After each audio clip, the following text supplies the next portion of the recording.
Alright, hey! Don't just blow up the title screen. Puts in a lot of work. Oh well, anyway, this is Rockman and Fort for the SNES, with a translation patch by Aeon Genesis. Now, there is an English version of this, but it's a Game Boy Advance port, which I'll talk about later, but I did not want to play that version, so we're playing this instead. And true to the title, we can play as Mega Man or Bass, and if given the option, you better believe I'm gonna be playing as Bass for this one. Bass and his very uncomfortable looking arm. We start in Meteors, we're just going right to the Robot Museum again, though unlike in Mega Man 7, this is a proper stage. It's also a proper stage that starts with what is probably my least favorite enemy in Mega Man games, or just obstacle in general. These things are tedious, and they make more than one appearance in the series. Though I don't think we've seen them since Mega Man 2, which is nice. Still wish they never came back, though. Anyway, though, yes, this is the game where you play as Bass. Of course, this is not a numbered game, so I guess technically speaking, some people might not view it as canon, and some people might skip over it. But I think it's a worthwhile game to play. Again, if only to play as Bass, it is very fun. The little cards at the start when we began the game showed off his moveset, but he has a Vulcan Buster, which means he can't do a charge shot, but he makes up for that by rapid firing like this.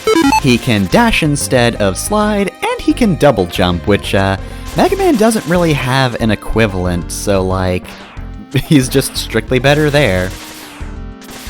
There are a few other differences, of course, but we'll get to those later. For now, though, let's just really take in the Robot Museum as an intro stage. Like, man, this is an elaborate museum. How are normal people supposed to get through this? Unless Robot Museum means it's only for robots to traverse. There are also robot-based exhibits, but, you know, it also cannot be crossed by humans. I will say this is probably the toughest of the intro stages in the Mega Man games. In part because you get introduced to a lot of different gimmicks, like the rain here. The rain, of course, will push you back, so that makes platforming a little more difficult. Thankfully, if you're playing as Bass, it's a little easier to handle this one. Because again, double jump. It's really good. Double jumping is super broken. Obviously, of course, being that he can't do charge shots, Bass is a little underpowered. Mega Man can do more with that single shot than Bass can overall. Frames can be a bit difficult with Bass, but I don't think it's too bad of a disparity. And anyway, though, we've got a new villain here, who Proto Man is apparently taking on. Dang. It's just the day for the Mega Man side characters. We don't even need to acknowledge Mega Man's existence. He's just at home. He hasn't heard that the Robot Museum was attacked a second time. You can join me if you want. Oh, there's another guy over there. Nope, I'm not recruiting anymore, fuck you. I've decided now that there are 2 potential applicants, I'm going to take 0. You dropped your crown!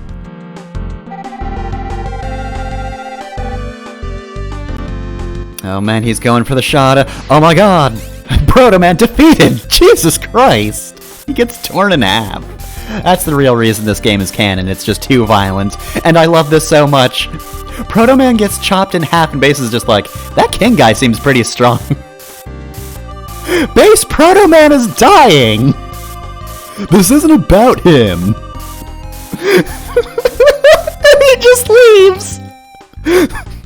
No, it's okay. I can get myself back to Dr. Light's lab. Oh god, so cold. Well, I guess King is too busy making his great King army, which just sounds like a Showa-era Kamen Rider, evil organization. So, Green Devil looks familiar. Just saw this guy in the last game, but he's way easier here. Especially with Bass. Because Bass can just stand here and shoot. That can easily take care of all his projectiles. open up his weakness, and then hit him once. Again, I would probably be doing a little more damage at a time with Mega Man with a charge shot, but I really don't have anything to worry about as base. So anyway, we had a cutscene and all that, but outside of that cutscene, we get a very abrupt end to this episode. So next time on Rockman and Fort, we'll begin the gameplay loop and fight a robot master.